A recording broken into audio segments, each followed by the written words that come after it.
Hi, Jeff. Hi, Brian. Hi to everyone who participates in this webinar. I want to apologize in advance for having to record this.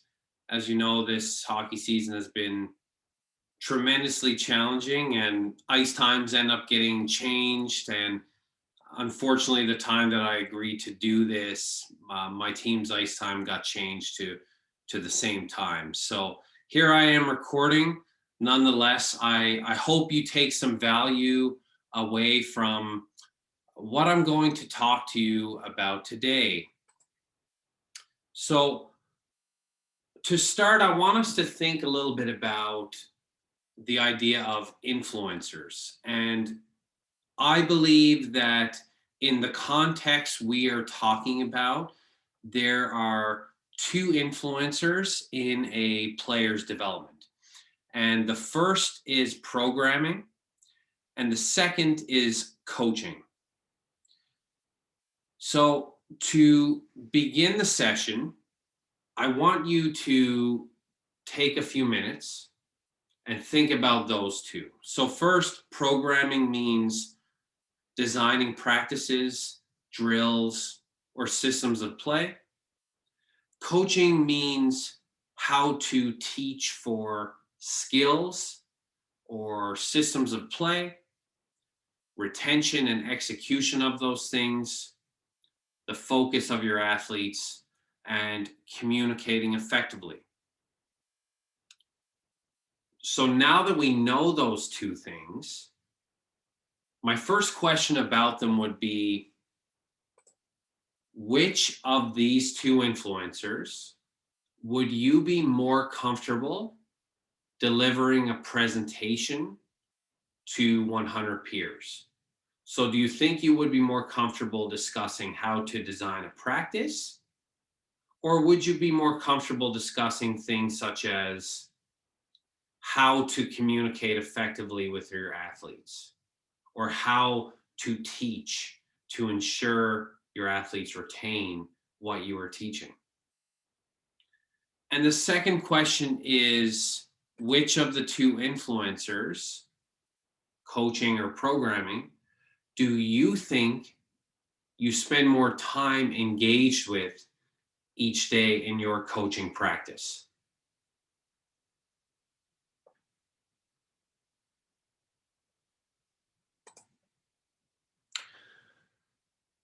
So everyone has been to coaches conferences, and there's always a wealth of information and content, and that is the what.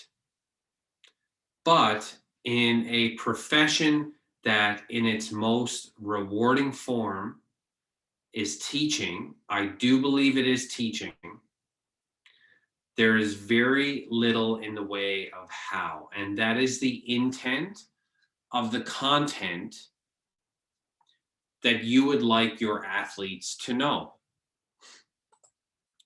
So consider it this way. To some, it is described as a secret sauce, and the secret is located mostly inside the coach and their keen eye, their intuition, and their way with people. And that way of thinking makes a lot of sense, but it also leads to some problems. For one, it's unscientific. And we live in a world where the skill sets of doctors, the skill sets of teachers, the skill sets of architects, and virtually every other profession is built on foundations of evidence-based research. But coaching, for whatever reason, is an area that often leaves coaches to guide themselves by hazy, unreliable traditions, sometimes intuition, anecdote. And sometimes that works well, but deep down, it's very unclear. So much so that even the most fundamental questions have uncertainty. Questions such as, what is the best way to give feedback? Because this can create copycats. Or what is the best way to speak to athletes? So if you see successful coaches yelling at athletes, you may naturally assume that that would be the best way to coach. Or if you see successful coaches whispering to athletes, you may assume that that's the best way to coach.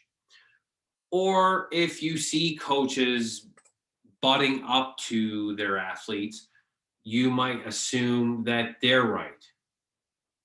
So you see what I'm talking about? This idea of just copycatting, seeing something that someone who was successful did, and then you attempt to replicate it. And as a result, it ends up posing the question, which way is really correct? So then my next question becomes, does it really make sense that people are more comfortable talking about what they do, meaning the programming influencer I talked about, than about how they do it, the coaching influencer? And if that is the case, if we are more comfortable talking about programming, then we are doing a disservice to our athletes.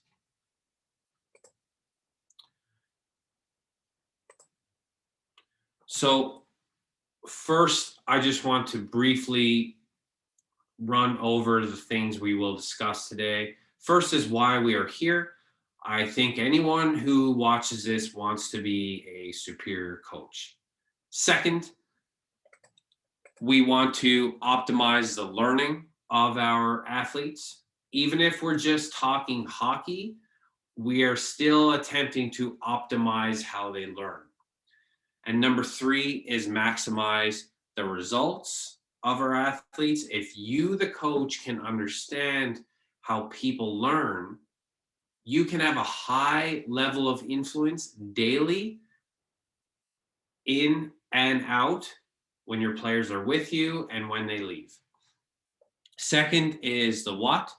So first, I'm going to talk about attention and how to gain one's consciousness.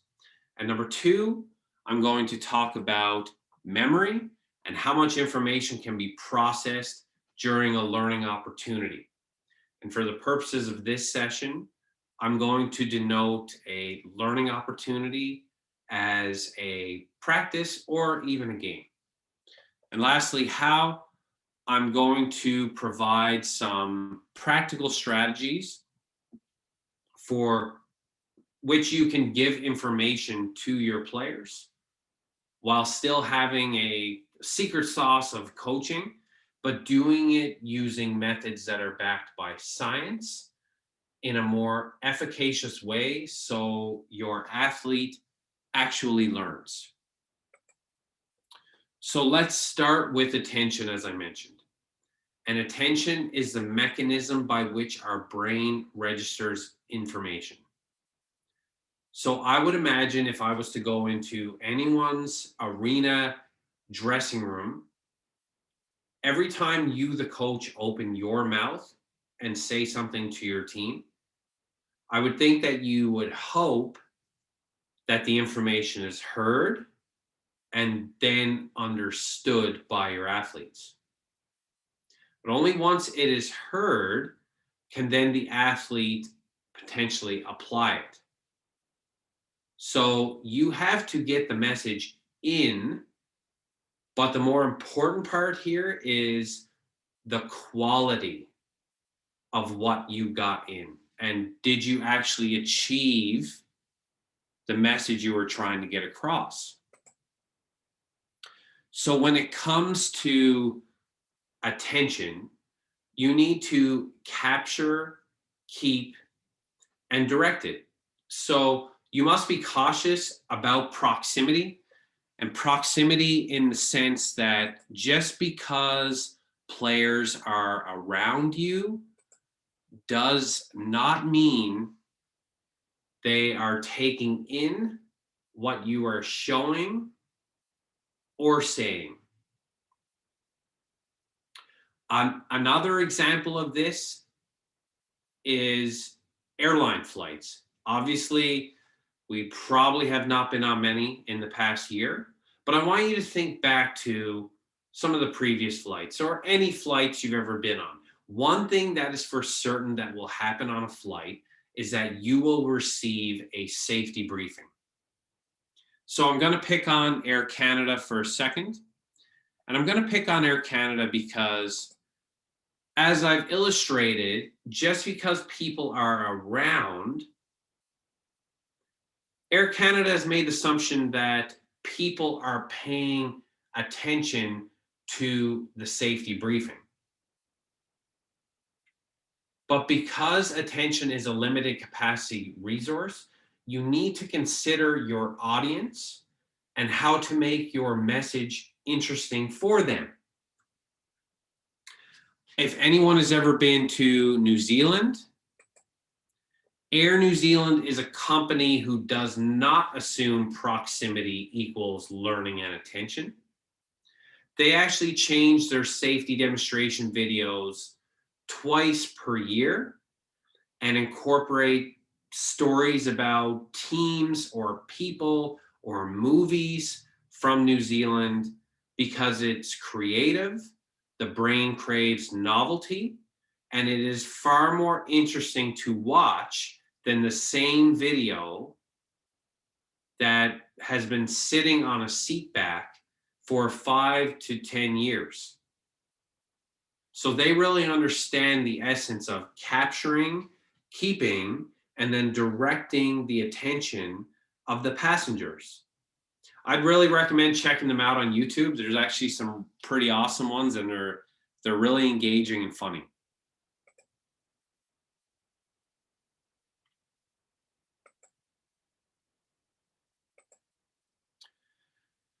So I'm going to show a quick video, and I think this video really proves how limited our attention is, because when we look at attention, we oftentimes don't think of its total limitation. So I'll play this video, and your objective here watching this video is to count the number of total passes made between the women wearing white shirts and women wearing black shirts.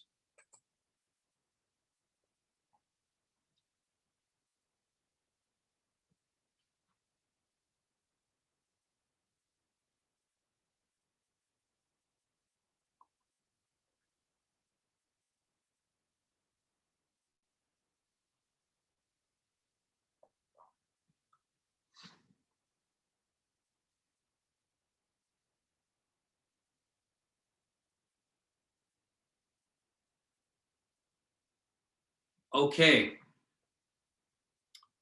So while you were counting the passes, you probably saw a gorilla walk on the screen, and you were probably thinking, he didn't get me. He didn't fool me. I saw it. Okay, sure, that one was easy. But while you were counting the passes, did you notice any other changes in the video? Did you notice the fact that there were 3 women wearing white shirts, 3 women wearing black shirts? But while the gorilla moved into the screen, one of the women wearing black shirts moved off the screen, so that by the end of the video, there were only 2 women wearing black shirts. Or did you notice that the curtain in the background changed color? At the beginning of the video, it was red. Now it's a mustard color. So if you didn't notice one or more of those changes in the video, that right there just pinpoints the limitation of our attention span. And the fact of the matter is, as coaches, no matter what age you are coaching, we're dealing with those same limitations on a daily basis with our athletes. So you need to be selective with what you say, but also how you say it so it captures, keeps, and directs the attention of your athletes. So when we think of attention, think of it like a circle. It's fixed in size, and it's only able to handle so much volume at a time. And while the amount of attention is proportional to our experience with and the complexity of the task, we can be sure that every single physical task will require a portion of attentional real estate. So that is going to take some of your attention. Second, the athlete's thoughts about the task, how to execute it, will also take up a portion of that attentional real estate. So as you can see here, that larger circle, now there's only a smaller part left for attention. So the shorter the message and the more familiar it is to the athletes, the less attention that is required to execute the movement or the skill and the thought that goes into it. So what you're left with is something called the attentional reserve. And as coaches, we should really be endeavoring to leave as much attentional reserve as humanly possible, especially because you are teaching specific skills or specific concepts or habits that often require decision making in games, rapid decisions in games.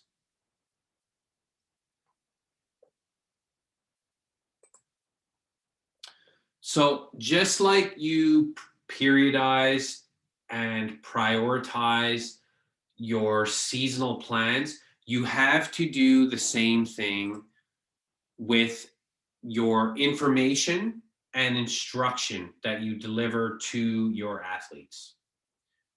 So think about what is most valuable for them to know in today's session, in today's game. Quick story about Albert Einstein. When he was alive, he really wanted to learn how to play golf. So he hired a professional instructor. They went to the driving range, and the instructor asked Einstein to hit a few balls so he could understand Einstein's swing. So Einstein hit a few balls, and the instructor realized that he needed to teach Einstein some things. So he asked Einstein to continue to hit balls, but he was going to give him instructions on things to do. And these were instructions focused on rotating the hips, keeping his arms straight, keeping his eyes down on the ball, follow through, keep his feet planted. Instruction after instruction after instruction. Fed up with the continuous instruction and the new information being delivered to him, Einstein picked up as many balls as he could. And he looked at the instructor and said, catch, and threw all the balls toward the instructor. And the instructor only caught one. And it was like the perfect moment, because Einstein then said to him, just as you cannot catch all of these balls, I cannot remember or focus on all the things you were telling me. So the moral of that story is that if you give athletes more information than they can mentally tolerate, one of three things is going to happen. First, because of the information overload, they're just going to disregard everything you said and focus on something else. Or they'll try to focus on everything simultaneously that you're delivering, but they're likely going to fail in doing so. Or third, they're just going to pick the most interesting thing you said or the last point that you said and focus on that.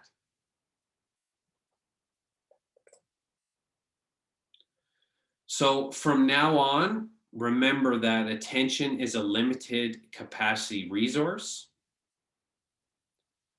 And in knowing this, I do have a question, and that is, how many things can you remember at once?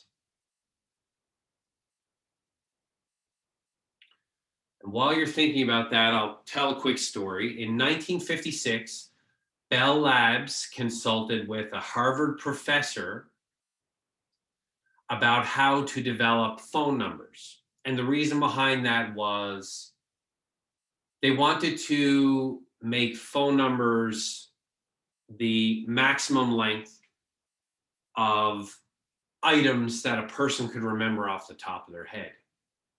And George Miller, the scientist at Harvard, wrote this fascinating paper titled something along the lines of 7 plus or minus 2, the magical number. So that number of items that a person could remember or process at once was 7.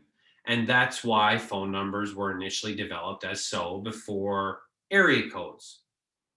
So typically the answer is 7 plus or minus 2 to 3.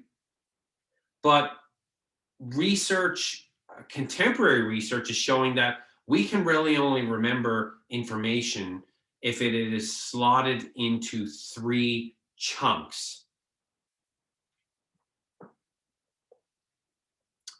And I'm going to talk a little bit about that chunking method momentarily, but you really need to respect the fact that in the theater of the mind, the working memory is only able to process up to 3, sometimes 4 chunks of information.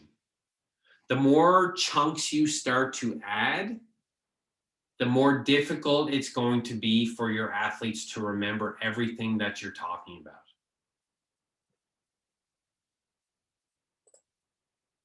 So let's come back to the phone number. This is my phone number, 1-403-809-5639. It is 10 numerals. But we never write phone numbers like this. We write them in chunks. Simply because we need to chunk that information to remember it. So as I mentioned, we can remember approximately 7 plus or minus 2 to 3 pieces of information. So that's on the high end being 10, on the low end being 4.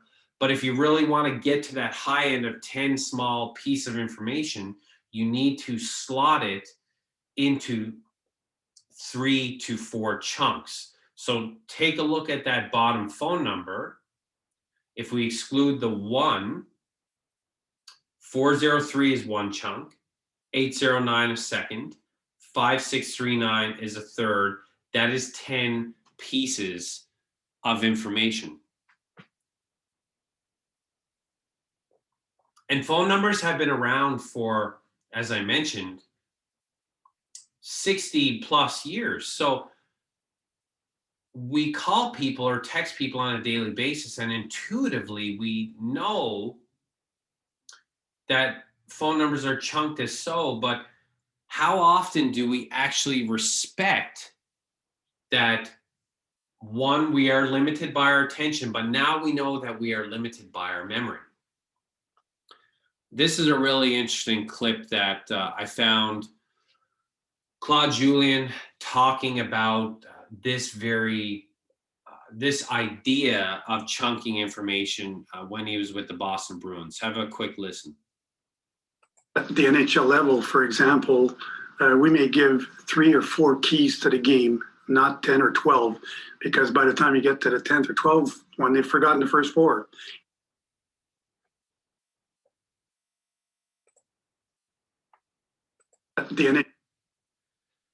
So because athletes, like us coaches, are coming into and leaving learning opportunities, remember, the learning opportunity is the practice or the game, and they're coming into the rink at night or in the afternoon, whenever it is, having already consumed a pile of information throughout the day, school, phones, friends.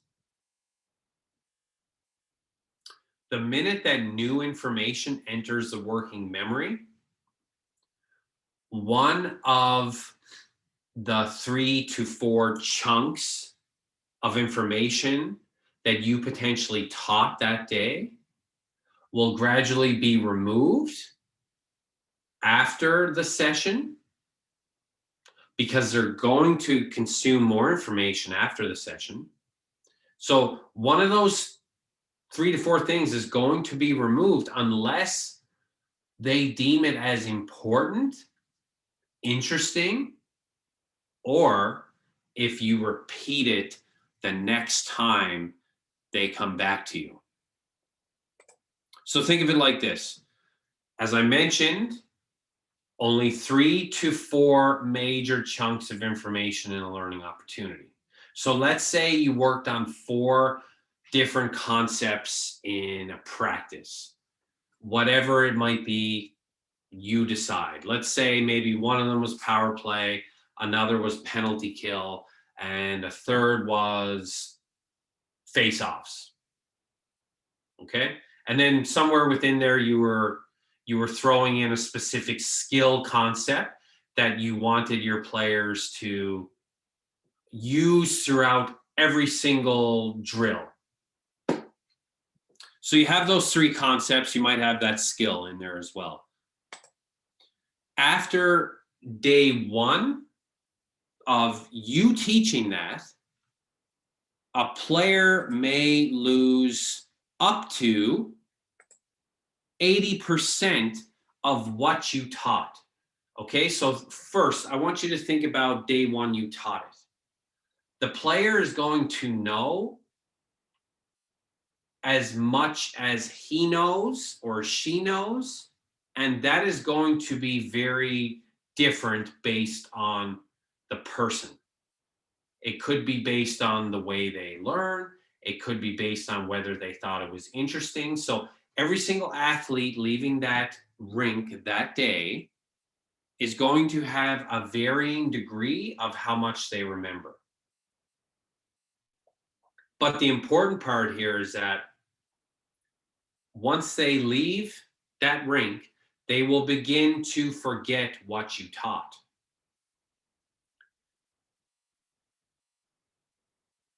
And if you do not repeat or reinforce those skills or concepts that you taught on that first day, over time, it's going to look like you never really taught at all.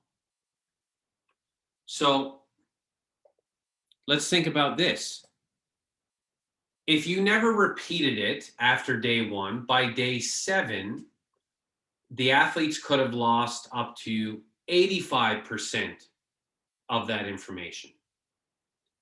But the way to counter this is that if you spent about 10 minutes repeating or reinforcing the concept you taught on day 1 in the preceding practices, then what the athletes remember of it will increase back up to near the 100% of whatever they know. So much so that by day 7, now you only need to kind of reinforce or repeat them for 5 minutes each. And if you continue on that path for the entire month, then by day 30, these are just simple reminders. 2 to 4 minutes of reminders on the ice or in a meeting with your team. So think about that when you're putting together your seasonal plan. How do you want to introduce that the first 30 days of your season? Because if you're attempting to just move through everything, get everything in the players' heads in that first 30 days of your season, by day 2, day 3, 7, 10, 15, if you are not repeating those things, not reinforcing those things, eventually it will look like and be remembered like you never taught it at all. The brain really needs to access information on a consistent basis because it builds on existing knowledge. So repetition is the key. But more importantly, I would say that you really need to be brave. Brave in the sense that you are not going to get to everything you want to teach in one session. If you really want your players to learn and retain that information, you're going to need to be brave enough to leave some of that important shit out. You're going to need to leave some of that shit out and trust your coaching process.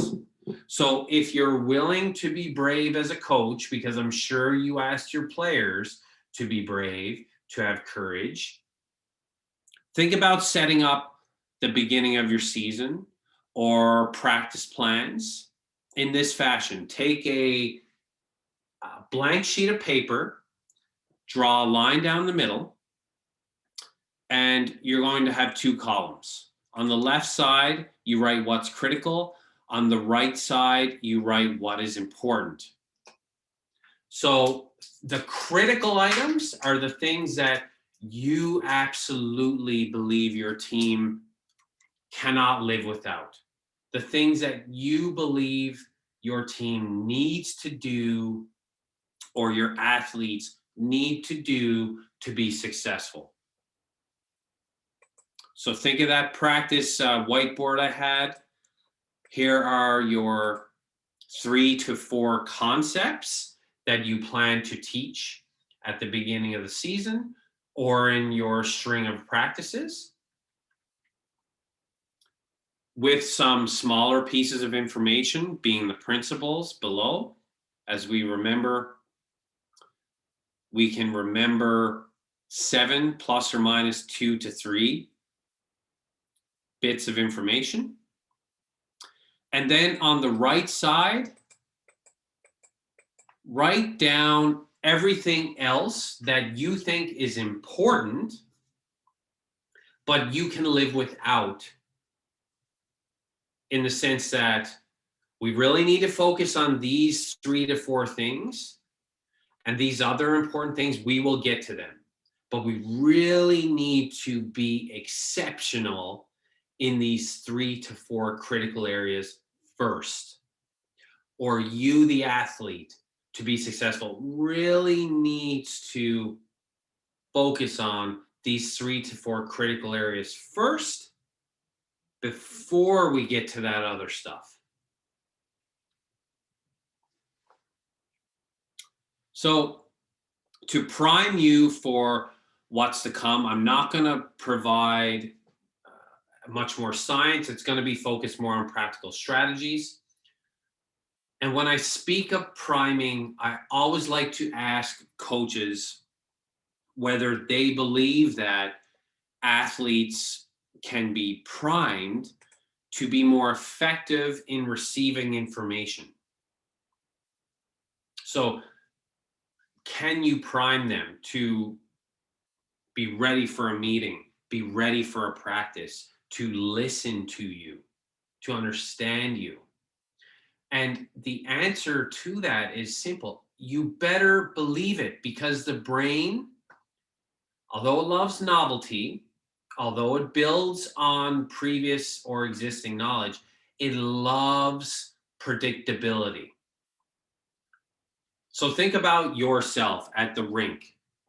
You're the coach. You walk in, you see your players in the dressing room, warming up, foam rolling, heck, standing outside in freezing cold temperatures, waiting to get into the rink 10 to 15 minutes before because of COVID. Has anyone watching this ever went up to a player and said, hey, today, this one little thing, whatever it might be, is really critical for you in the process of your success today? So if you do that, you have primed them. It could be something such as, today we're going to talk about X in our 5th drill. And when you hear it, I really need you to key in on that, because that is what is going to make you most successful as a player. That is an area that you really need to focus on in your development right now.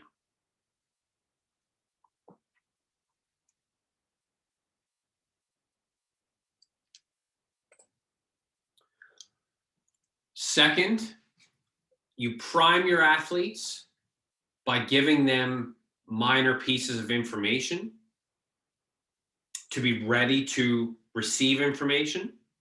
Second part for you to consider is how you open and how you close your sessions. So to open a session, it's always valuable to start with some WWH, not wrestling. It is what we are doing, why it is important, and how we will achieve it. Everyone talks about athletes today want to know why. You can do that very simply at the beginning of any session, any game, any meeting. What we're doing, why we're doing it, how we're going to do it. And then to close a session, review your original WWH, but then you ask your athletes to comment on 2 specific areas that they believe are important for improvement that can be targeted for future sessions. So things that they felt may have not went overly well and they think they need more work on. And second, 2 things that went really well. And by doing that at the end of a session, it will really ensure that focus of your athletes is always calibrated, and learning can become the thread that connects one session to the next.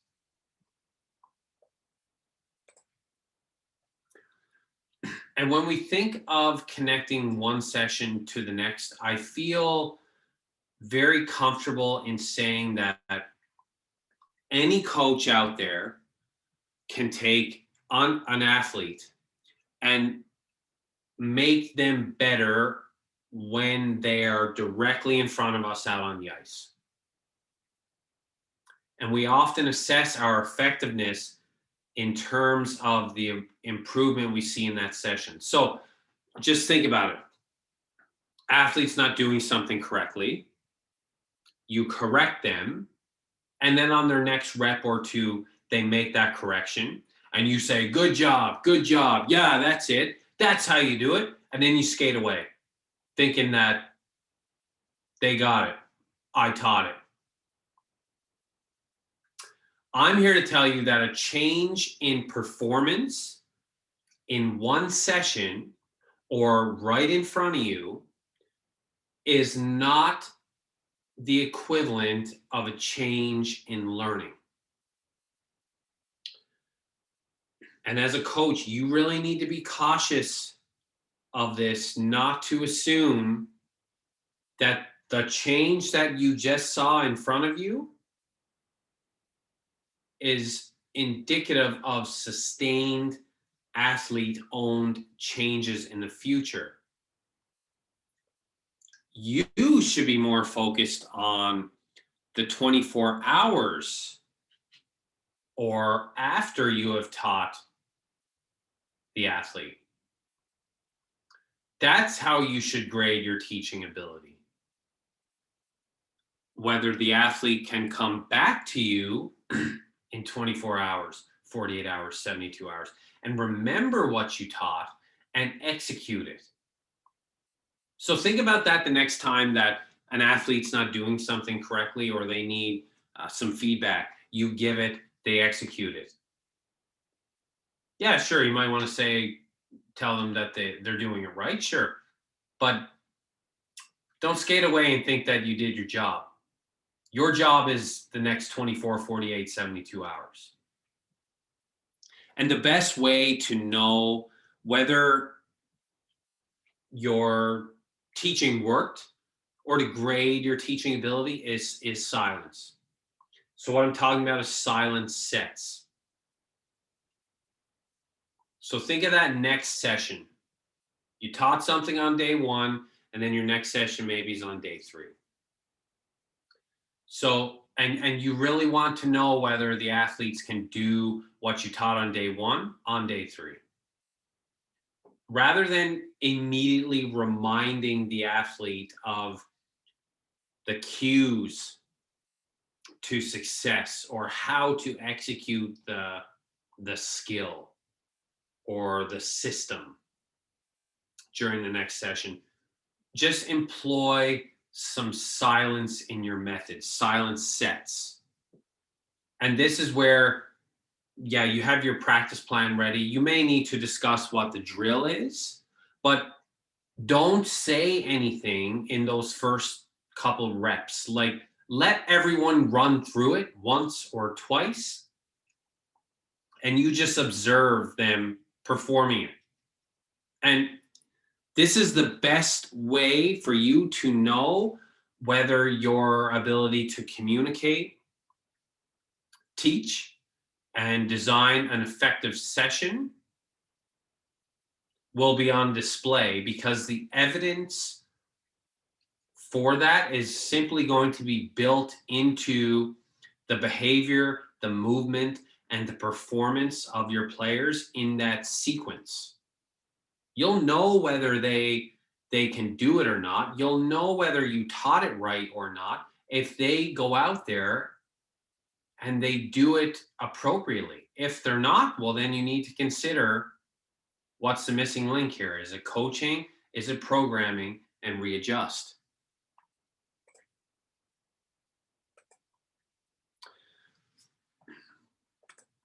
So let's consider that actual teaching process in a learning opportunity. DDCDD. So step 1 is describe it. And while coaches are often the ones describing the plan, there's no reason that athletes can't be involved in this. This would improve their engagement. It's going to support autonomy. And it will also allow you, the coach, to check for learning if it's something that you're coming back to or repeating. Second is demonstrate it. It's really valuable for your athletes to know that you're willing to demonstrate it. Or you can also check for learning amongst your group and have your athletes demonstrate it. Step 3 is to cue it. And by cue, basically, we're just hoping to get one final idea across to the athletes before they move. The only rule for a cue here is that one cue, one focus. So one thing you really want them to focus on in that movement. Fourth is do, meaning the athlete does it. Very simple. And here, stay quiet unless you are cueing the tempo of the pattern. Nothing else should be said by you other than observing what the athlete is doing so you can teach effectively. And fifth is debrief it And here's where you give or get feedback. And by that, I mean self-controlled feedback. And that's when the athlete is involved in the feedback process. And that actually has been shown to improve learning, meaning that it is not just you who is transmitting information to them.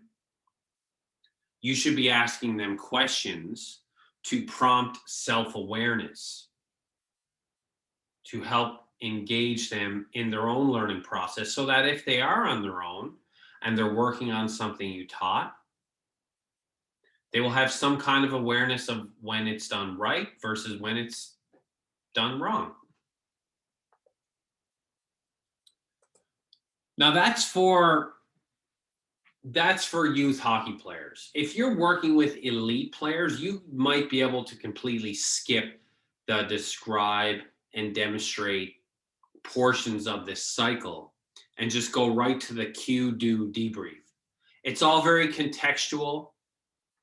It all depends a lot on the experience your athletes have, but it also depends on how much they know and where you are in the season. Only you, the coach, is really going to know that. And I do want to spend a moment on this cueing piece because it's super important. And the simplest way to define a cue is that it's a signal for action. It should be the last thing the player hears from you before they begin to execute a sequence. And there are 5 types of cues, but I'm just going to keep it simple to provide 2 ends of the spectrum: internal and external. An internal cue has an athlete focus on his or her body part and how the body part moves. An external cue has the athlete focusing on something in their environment. And optimal cueing requires a distance, a direction to give power to see, and a description of what needs to be accomplished to give the power to move. And collectively, this provides a framework for coaches to use and adapt your language to fit individual players' needs. And the one thing I just really want to make clear here about cueing is that there's been a wealth of information over the past 20 years, research that is performed on this idea of external, where you get the athlete to focus on something in their environment, versus internal, focusing on body part. And the research suggests that across so many different sports, that athletes are much better able to execute skills and retain information when they are provided externally focused cues and instructions, focus on something in your environment, versus when they're told to focus on something in their body or a body part. So quick example of this is that we want the player to take an explosive stride toward the open space to create separation through the United States defender's stick potentially. And when cueing the player to take that explosive stride, you can give them the internal cue of potentially extend your hips as explosively as possible. Or you can tell them to drive towards the open space as explosively as you can. So the internal, again, focus on the body part. The external, focus on the environment. And what you really want to know here is that the more athletes have been coached to micromanage their movement, meaning focus on body parts, the more likely they are going to adopt an internal focus in games. And to me, as a coach, that's really at the very low end of your ability to deliver information. we should really challenge ourselves to be creative in how we deliver information to our athletes so that it is interesting, it is novel, it does capture, keep, and direct the attention of our athletes. So 5 points, 5 takeaways from this. First is simply be a minimalist. Warren Buffett has been known to say that world class is so much more about what you don't do rather than what you actually do. So to avoid information overload and tax on the attention and working memory, say the most with the least. And that's going to require some deliberate practice on your part as a coach.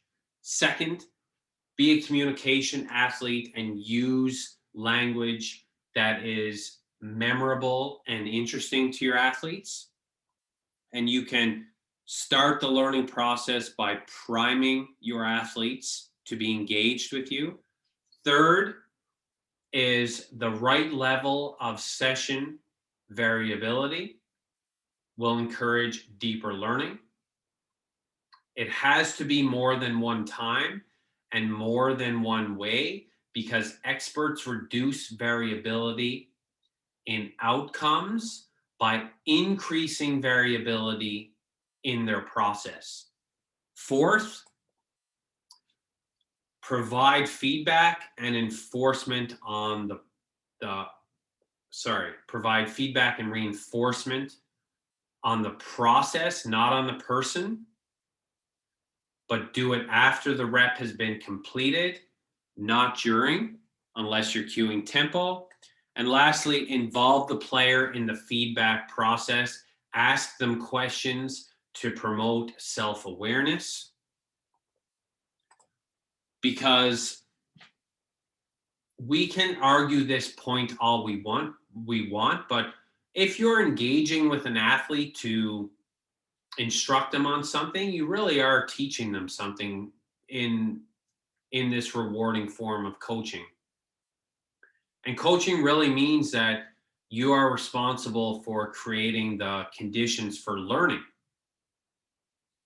You need to leave players with more knowledge than know-how so they can do these things on their own, whatever you are teaching them.